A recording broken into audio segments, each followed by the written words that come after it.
আসসালামু আলাইকুম। এখন আমি আপনাদের সাথে আলোচনা করব ঈশ্বরচন্দ্র বিদ্যাসাগর কোন আন্দোলনে নেতৃত্ব দেন এবং বাংলা ভাষায় রচিত প্রথম মৌলিক গ্রন্থটির নাম কি? ঈশ্বরচন্দ্র বিদ্যাসাগরের প্রথম প্রকাশিত গ্রন্থের নাম কি? এই তিনটি প্রশ্নের উত্তর আমি এখন পড়ব। ঈশ্বরচন্দ্র বিদ্যাসাগর বিধবা বিবাহ আন্দোলনের নেতৃত্ব দিয়েছিলেন। এখানে বলে রাখা ভালো যে তৎকালীন সমাজে বিধবাদের পুনরায় বিবাহ করার কোনো অনুমতি ছিল না। সেই জন্য ঈশ্বরচন্দ্র বিদ্যাসাগর আমরা জানি যে তিনি একজন সমাজ সংস্কারকও ছিলেন। তিনি 1855 সালে এই বিষয়ে একটি বই লিখেন যেন বিধবা বিবাহ আবার চালু হয়। সেই জন্য যে বইটি লিখেন 1855 সালে তা হলো বিধবা বিবাহ প্রচলিত হওয়া উচিত কিনা এতদ্দ বিষয়ক প্রস্তাব। মানে তিনি একটি প্রস্তাব হিসেবে এই বইটি লিখেন যে বিধবা বিবাহ প্রচলিত হওয়া উচিত কিনা এতদ্দ বিষয়ক প্রস্তাব। তিনি বিধবা বিবাহ নিয়ে এই বইটি শুধু লিখেননি, তিনি বিধবা বিবাহ আন্দোলনের নেতৃত্ব দিয়েছিলেন। বিধবা বিবাহ যেন পুনরায় শুরু হয় সেই জন্য যে আন্দোলনটি হয় সেখানে তিনি নেতৃত্ব দেন এবং তার প্রচেষ্টাতেই 1856 সালের 26শে জুলাই বিধবা বিবাহ আইন পাশ হয়।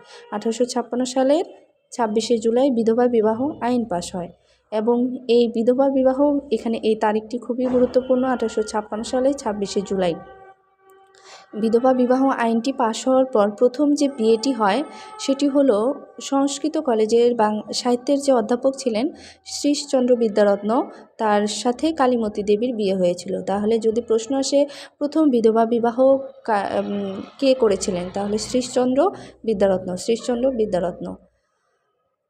পরবর্তীতে তিনি অবশ্য তার ছেলে নারায়ণচন্দ্রের সাথে ভবসুন্দরী দেবীর নামে এক বিধবারও বিবাহ দিয়েছিলেন 1870 সালে।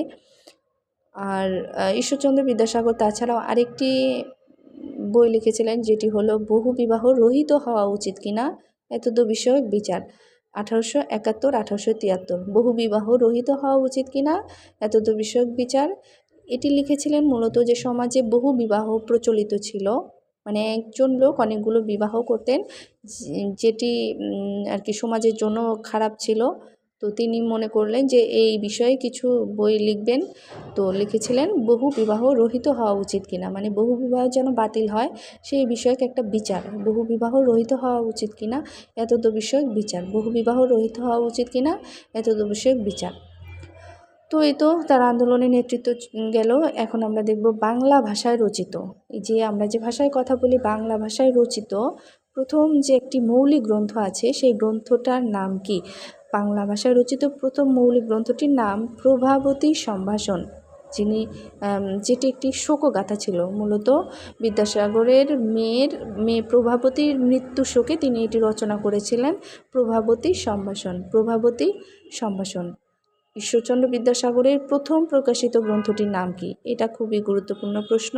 ঈশ্বরচন্দ্র বিদ্যাসাগরের প্রথম প্রকাশিত গ্রন্থটির নাম কি? বেতাল পঞ্চবিংশতি।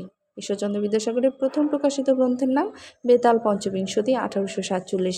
বেতাল পঞ্চবিংশতি 1847 এবং এই গ্রন্থে তিনি প্রথম বাংলা জ্যোতি বা বিরাম চিহ্নের সার্থক প্রয়োগ ঘটান। এই বেতাল পঞ্চবিংশতি গ্রন্থটাই ঈশ্বরচন্দ্র বিদ্যাসাগরের প্রথম লেখা গ্রন্থ, যেটি 1847 সালে তিনি মুদ্রিত করেন এবং এই গ্রন্থের মাধ্যমেই তিনি বাংলা জ্যোতি বা বিরাম চিহ্নের সার্থক প্রয়োগ ঘটান। এই জন্যই তাকে বলা হয় বাংলা গদ্যের সার্থক রূপকার।